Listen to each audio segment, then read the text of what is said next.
নমস্কার বন্ধুরা, cooking with ভুতু চ্যানেলের একটি নতুন ভিডিওতে আপনাদের সবাইকে স্বাগত। বন্ধুরা, আজ আমি আরেকটি নতুন ভিডিও নিয়ে হাজির হয়েছি। এই যে মাছটা ভেজে নিচ্ছি, এটা হলো বান মাছ। আপনারা হয়তো এটাকে তোড়া মাছ বলে থাকেন। তো যাই হোক, এই মাছের আজ হালকা পাতলা ঝাল করব। তো ঝাল করার জন্য আমি এখানে কিছু পরিমাণ টমেটো কেটে নিয়েছি, আর পেঁয়াজ, রসুন, আর আদা আর কাঁচা লঙ্কা। এবার একটু কড়াইতে তেল দিলাম, আর তেলের সাথে দিলাম শুকনো লঙ্কা, 5 ফোড়ন, পরিমাণ মতো পেঁয়াজ আর কয়েক টুকরো রসুন, আর সাথে দিলাম কাঁচা লঙ্কা। আর এগুলোকে কষানোর জন্য আমি পরিমাণ মতো হলুদ দেবো আর সামান্য নুন দেবো, দিয়ে এগুলোকে কষিয়ে নেব।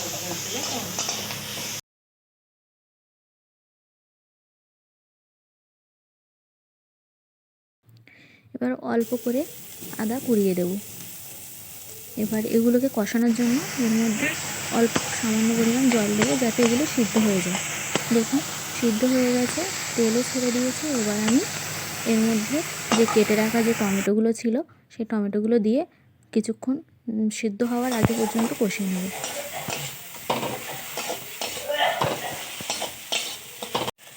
টমেটো কিন্তু সিদ্ধ হয়ে গেছে। এবার এর মধ্যে ভেজে রাখা মাছ আর সাথে কিছু চিংড়ি মাছ ভেজে রেখেছিলাম, সেগুলোও দিয়ে একসাথে কষিয়ে নিচ্ছি।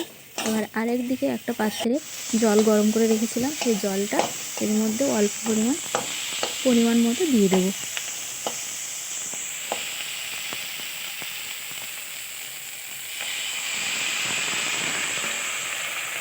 এই মাছটা কিন্তু আমি সম্পূর্ণ কম তেল মশলায় রান্না করব।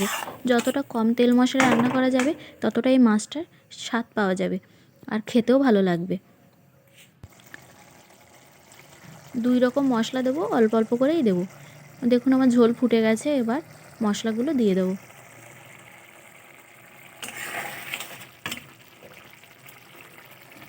এই মাছটা আপনারা কে কে পছন্দ করেন অবশ্যই কমেন্টে জানাবেন।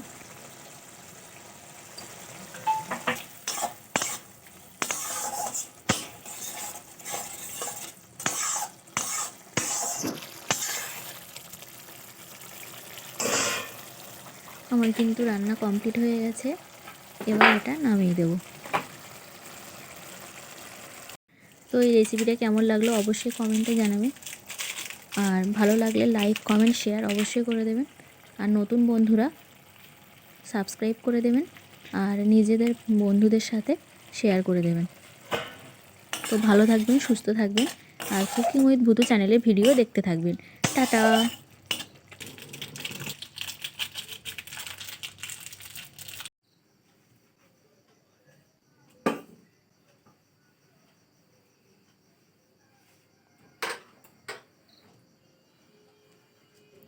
দেখুন, নামানোর পরে উপরে কিন্তু তেল ছেড়ে দিয়েছে, দেখতেও কিন্তু ভালো লাগছে আর খেতেও কিন্তু ভালো হয়েছিল। তো এইরকমভাবে একবার ট্রাই করে দেখবেন, আশা করি ভালো লাগবে। সবাই ভালো থাকবেন, সুস্থ থাকবেন, কুকিং উইথ ভুতু চ্যানেলে ভিডিও দেখতে থাকবেন।